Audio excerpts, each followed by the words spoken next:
En varios países africanos existe todavía la costumbre de moldear la dentadura de las jóvenes para resaltar su belleza. Incluso se separan las piezas dentales y se elaboran sobre ellas interesantes relieves. En un pequeño poblado de Zaire se organizó un concurso para elegir a la mujer que contara con la dentadura más hermosa. Esta tendría la oportunidad de casarse con el jefe de la tribu vecina, un hombre muy inteligente. Guabima, la hija del hechicero de la tribu, era la gran favorita, pues además de contar con una excelente belleza, tenía una impresionante dentadura y siempre había deseado casarse con el jefe de la tribu vecina. Sin embargo, para garantizar su triunfo, acudió a la casa de una famosa talladora de un poblado lejano.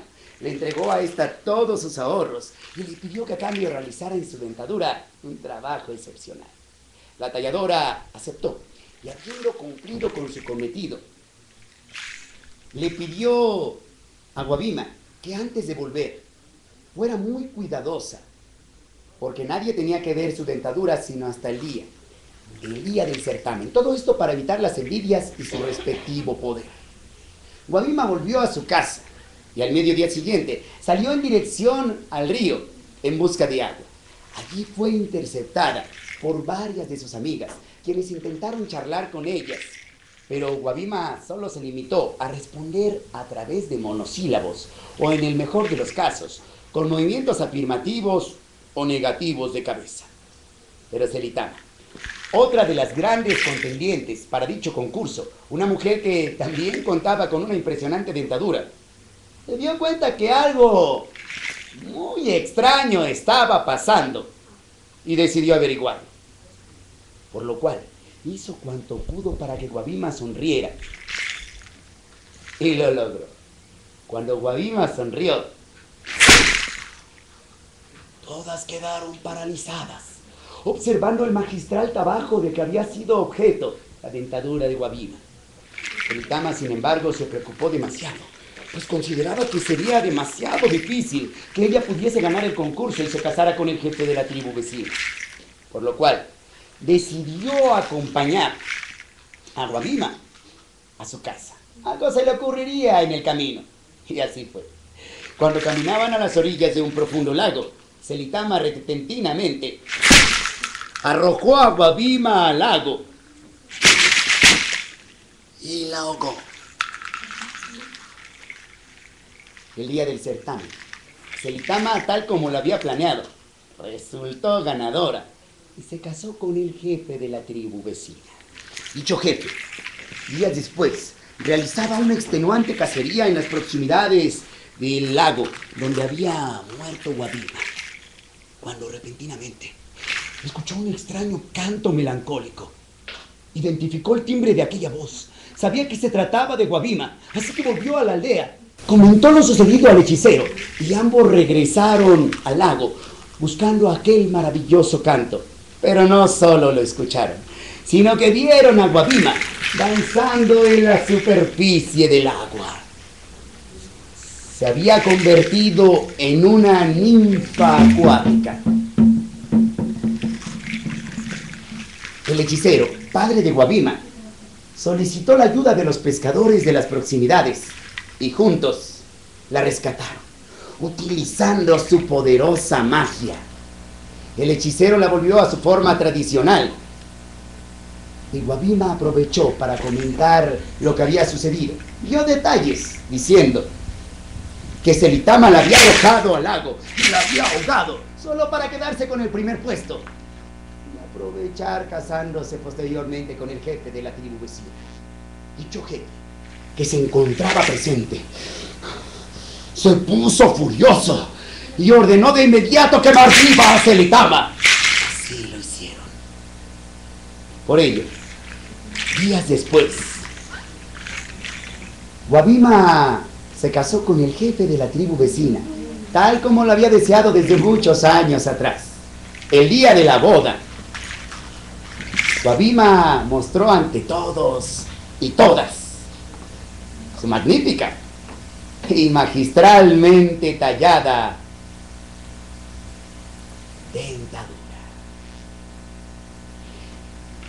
Es que no es suficiente con esperar a que tarde o temprano la verdad salga a flote por sí misma, como suele decir mucha gente. No, porque tal vez la verdad nunca salga a flote por sí misma. Es necesario que cuanto antes alguien se infiltre hasta las profundidades, vaya en busca de ella y habiéndola encontrado, permita que sea la misma verdad quien se encargue de eliminar o escarmentar a sus respectivos detractores.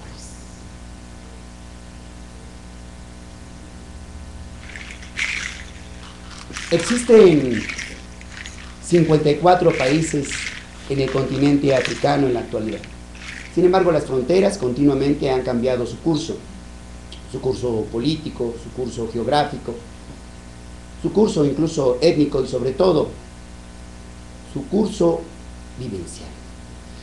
Cuando hablamos de las diversas etnias que participan y que son muy conocidas, algunas de ellas, en el resto del mundo, casi siempre observadas con cierto morbo, hay algunas en particular que saltan a la vista sobre todo por los grandes conflictos y problemas que han enfrentado a lo largo de su historia, durante muchos siglos.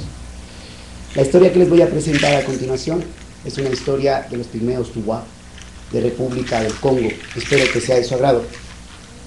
Gracias.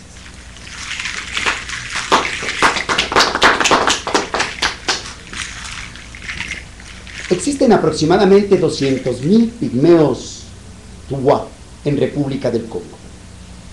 Los pigmeos Tuwa ven seriamente amenazada su existencia. Desde que los occidentales llegaron a sus tierras, se encargaron de esclavizar a los hombres, prostituir a las mujeres y en el caso de los niños. Todavía en 1906 se hizo una exposición en los Estados Unidos, llevando a pequeños pigmeos enjaulados y mostrándolos como atracción. En una región hoy en día dominada por rebeldes, hace mucho tiempo, una niña de nombre Sunduri recolectaba frutos en las proximidades del majestuoso río Congo, cuando la brisa suave y delicada del río acarició su rostro. Nadie, y mucho menos ella, había sido capaz de soslayar semejante invitación. Así que se aproximó al río, se arrodilló sobre una gran roca y bebió de él.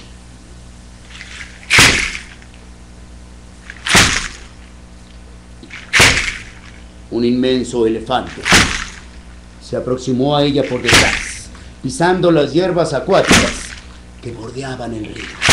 Pero la niña lo atribuyó todo a su imaginación, de tal manera que le restó importancia. Pero cuando vio el reflejo del inmenso paquidermo detrás de ella, proyectado en el agua, fue tal el susto que perdió el equilibrio y cayó al río. De haber seguido manoteando, tragando agua como lo hacía, habría muerto en segundos.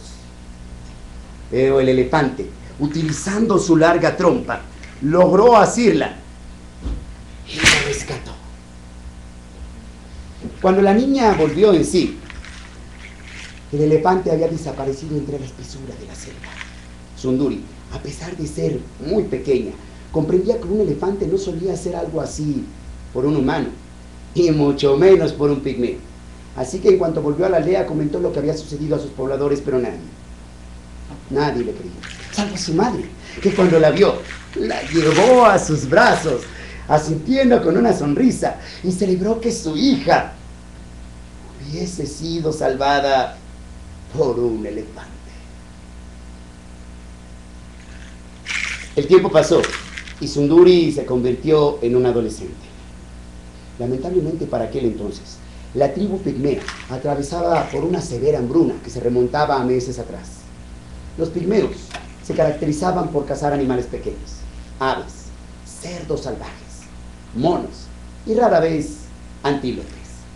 Pero ahora, debido a la fuerte hambruna, se veían arrinconados y se veían obligados a cazar animales más grandes, entre ellos elefantes. Cuando Sunduri se enteró de esto, se opuso rotundamente. Pero la noche siguiente, los cazadores regresaron cargando consigo innumerables restos de paquidermos muertos. Sunduri lloró durante toda la noche sin descanso. Sin embargo, sabía que en 5 días más saldrían en busca de más elefantes, pero esta vez estaba decidida a impedirlo. A primera hora, llegado el día, los cazadores salieron en busca de una buena manada. Sunduri salió detrás de ellos a hurtadillas. Recorrieron una amplia extensión de tierra, pero sin haber encontrado nada. Regresaron decepcionados. Cuando estaban a punto de arribar a la aldea, justo en el majestuoso río Congo, encontraron una gran cantidad de elefantes brebando.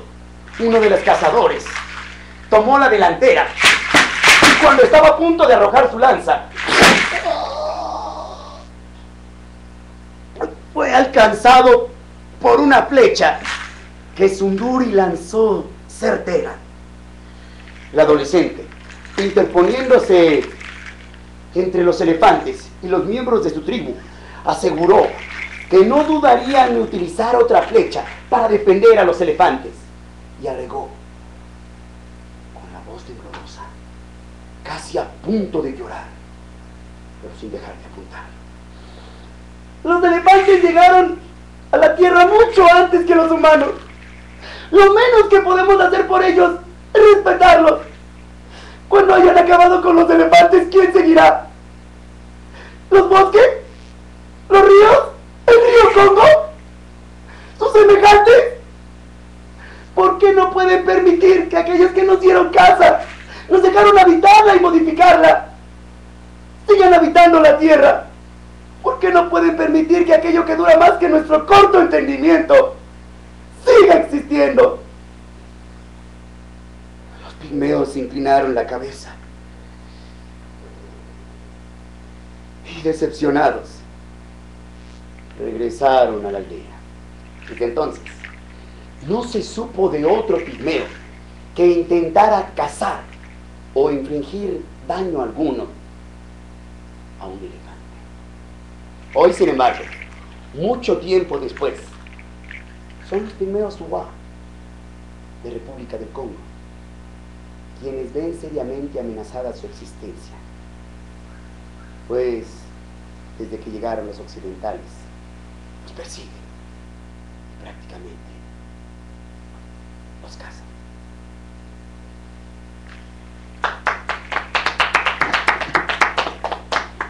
Como en otras regiones, hay animales considerados sagrados y hay grandes historias en torno a cada uno de estos.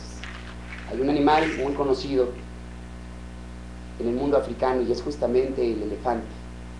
En torno al elefante se dan inmensidad de historias. Hay una en particular que quiero compartir con ustedes, es una de mis preferidas.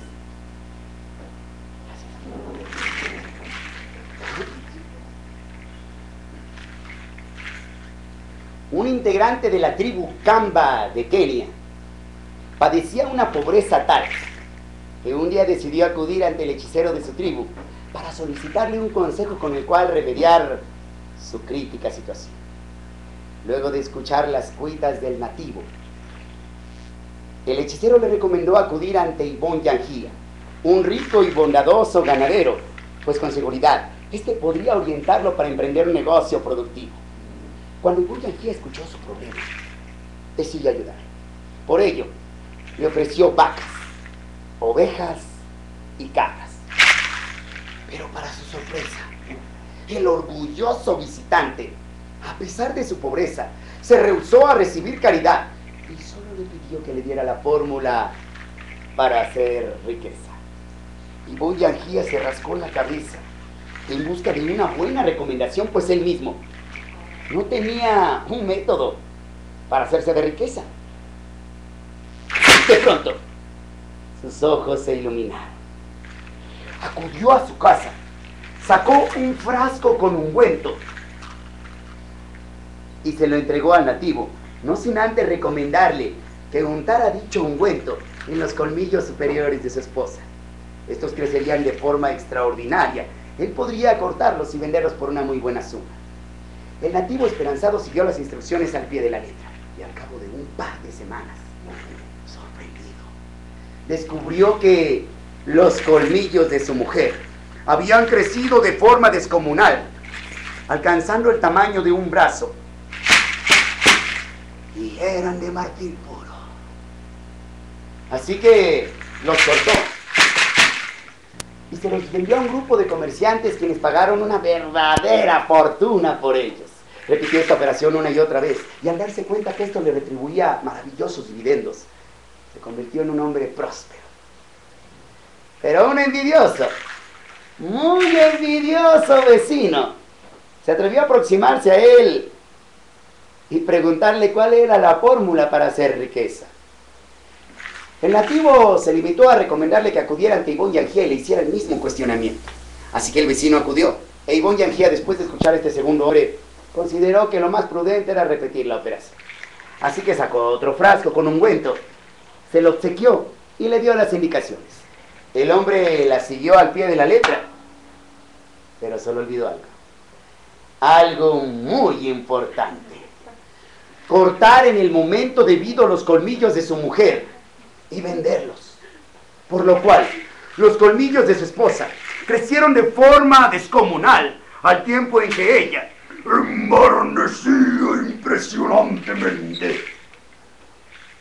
Su nariz creció tan larga que llegó a convertirse en una impresionante trompa. Sus orejas se extendieron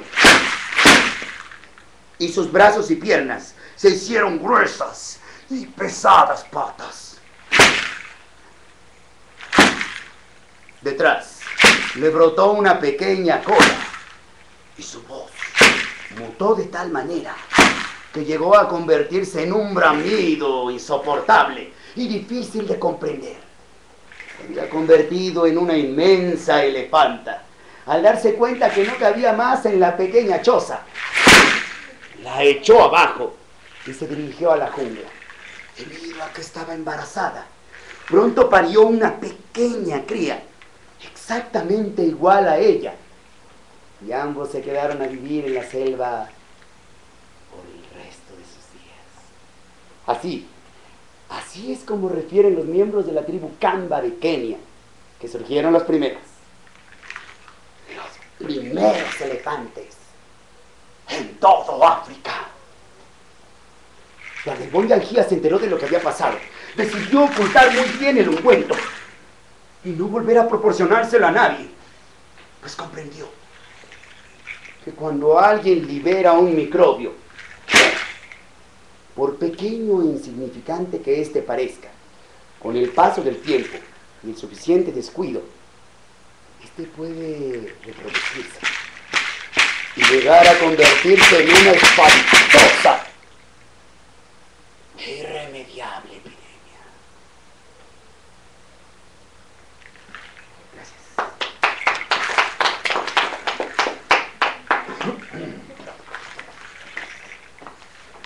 Manuel, primero saludarte, ¿cómo estás? Hola, muy bien, gracias, muy bien. ¿Cómo, Hola a todos. ¿Cómo te sientes de regresar otra vez a Dejes TV? Pues muy bien, gracias. No tuvimos vacaciones formales, pero hubo siempre trabajo. Estas son las vacaciones prácticamente.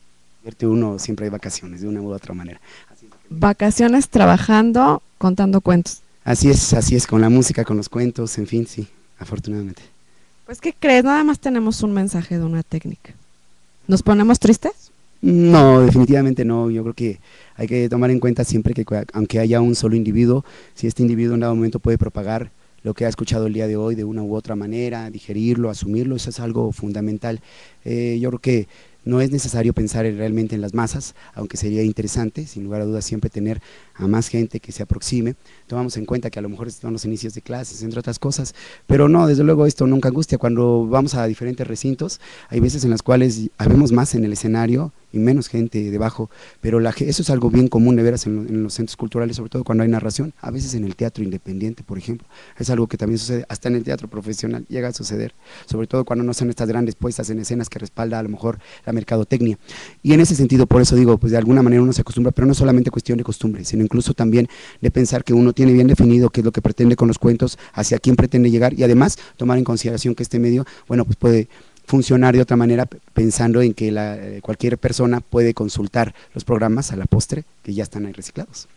Claro, bueno, al menos la 69 podrá recomendar a algunos profesores y a otras técnicas ver estos cuentos africanos para que también aprendan un poquito de esta maravillosa cultura, este continente tan pobre, que sufre mucho, pero que ahorita que nos estás enseñando con estos cuentos que hay demasiada riqueza.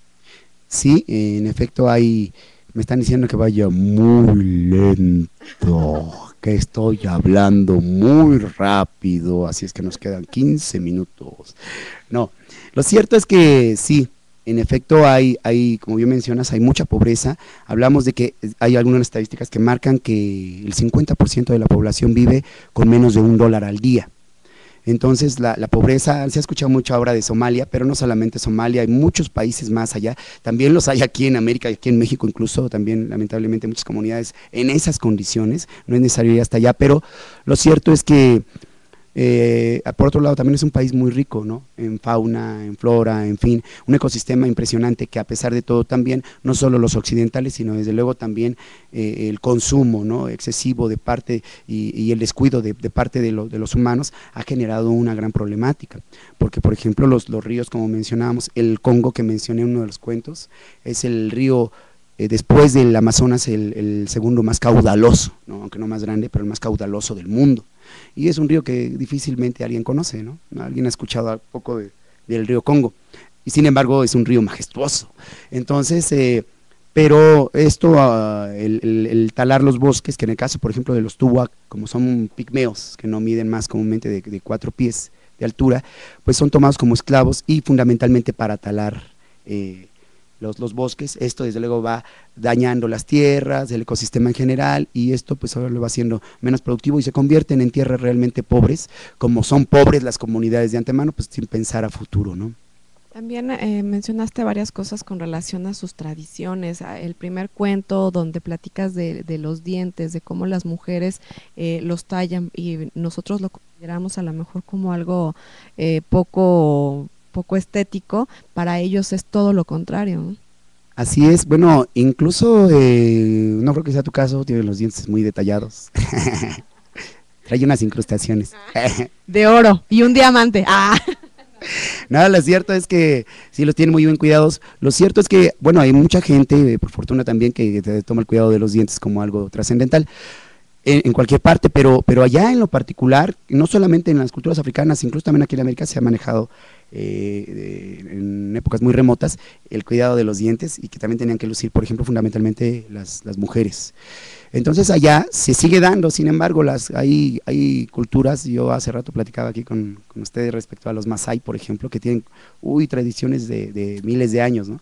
Que preservan, y que a pesar de que tienen el contacto en dado momento con el medio contemporáneo, no las dejan a un lado, definitivamente las preservan, y eso es algo importante a través de su religión, a través en dado momento, por ejemplo, de ciertas tradiciones que no eminentemente estén relacionadas con la religión, pero que suelen ser importantes. Y bueno, no solamente eso, incluso en la alimentación, en otros tantos aspectos, siempre es algo muy interesante, es algo que de alguna manera, como yo lo he dicho en múltiples ocasiones, los cuentos son una forma, como tú lo mencionas ahorita, de invitarnos a leer respecto a algunas etnias, respecto a algunos otros pueblos, y que esto nos haga pensar que tienen mucho en común con nosotros, pero que también hay mucho que pensar en cuanto a la forma en que, como tú mencionabas, estamos perjudicando, o de qué forma otros están beneficiando su ecosistema, el lugar en el cual viven, o de qué manera incluso ellos están tratando de vivir con mayor armonía, ¿no? Cosa que a lo mejor las grandes sociedades, a través de todos estos sistemas tan complejos que van generando y que parecen realmente realizables y parecen infalibles, no logran un funcionamiento de esa índole, ¿no? Como tribus que realmente obtienen, al menos en algunos aspectos, algo importante. Digo, no es que sean infalibles ellos, pero tienen mucho que tomar en cuenta, ¿no? Y hay que valorar, Manuel, que tu trabajo, bueno, no solamente transmites mensajes en estos cuentos, sino también cultura. Siempre has presentado aquí cuentos de otros países, de otros lugares, y entonces gracias a ti, no nada más nos quedamos con el mensaje, sino también con la cultura, dependiendo de dónde traigas estos cuentos. Sí, pues bueno, ya es algo que realmente me gusta a mí en lo particular y pues a lo mejor ha tenido que ver en gran medida con el interés de otras personas. Eso es más divertido, creo que de alguna manera y algo más gozoso porque no lo hago con esa intención plenamente, sino que a mí me gusta y lo transmito y cuando estoy transmitiéndolo y si alguien nos podemos comunicar adecuadamente, oh, pues eso es maravilloso, ¿no? La finalidad del lenguaje es la comunicación, no realmente traer algo desconocido que pueda impresionar ni nada por el estilo, ¿no? Entonces, bueno, traer algo de otros países, además, insisto, nos da la oportunidad de pensar que allá hay necesidades similares a las nuestras y que además podemos viajar incluso a través del lenguaje en un 2x3, ¿no? Así es algo importante, ¿no? Entonces, pues ese es en gran medida uno de los propósitos. Pues vamos a leer el comentario de la técnica 69. Tarde, pero llegamos a este grandioso programa. Son gratas las experiencias de aprendizaje. Muchas gracias, gracias. Bueno, hay algo que también comúnmente van en estos cuentos, hay siempre trabajo de adaptación, ya lo habíamos comentado varias veces, porque tal vez algunos cuentos vienen de la tradición de los países, pero sí la finalidad es que haya una especie de moraleja muy concreta, ¿no? A lo mejor de carácter conservacionista, probablemente de carácter moral muy notorio, y la finalidad de hacerlas explícitas, no que aparezcan implícitas en las historias, aparte de que probablemente sí haya algo, es que la gente que escucha las historias considere que esto se lleva a cabo en su vida diaria, a diario prácticamente, que no nos damos cuenta. Es decir, probablemente algunos de los valores que se transmiten a través de los cuentos, nosotros los pasamos de largo y justamente por ello es que no disfrutamos cuando realizamos ciertas actividades y no nos damos cuenta del valor y la riqueza que podrían representar no solamente para uno, sino para los demás, ¿no? Para a lo mejor cuando menos para nuestros seres queridos. Así es, Manuel. Oye, ahora traes algo nuevo. Sí. ¿Sí? Y bueno, les vamos a tener también, quiero hacer énfasis en esto, ya platicaba yo que bueno, tenemos preparado, ya han visto que en otras ocasiones traemos más músicos, en fin, hoy teníamos preparado también algo con un ensamble de africano, pero a los chicos les salió un programa también que ya venía pendiente y bueno, finalmente les confirmaron, también ya lo tenían antes de esto. Entonces, di la verdad, Manuel, lo que pasa es de que una tribu de africanos se los raptaron. Tal vez algo, algo así. Bueno, la cuestión, esta tribu está aquí en el Estado de México. Lo cierto es que... Y los van a hacer barbacoa. También, sí, exacto.